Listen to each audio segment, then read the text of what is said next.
El consejero de Economía, Alberto Larraz, mintió en 2007 acerca de su gestión de las empresas públicas. Al menos es lo que ha denunciado el portavoz del PP en las Cortes, Eloy Suárez, quien ha pedido la dimisión.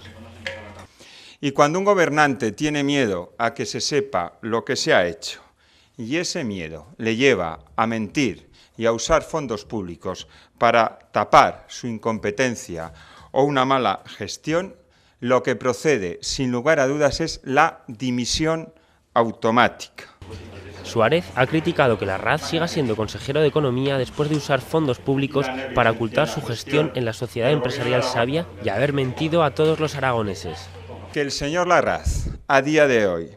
siga sentado en su sillón después de saber que él fue el que dio la orden de dilapidar fondos públicos para tapar la gestión en Savia y que mintió,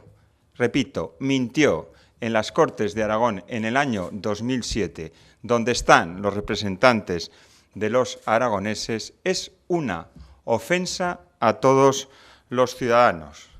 También ha pedido al presidente de Aragón, Marcelino Iglesias, que cese al consejero si éste no dimite, porque si no, también se convertirá en responsable de esta gestión.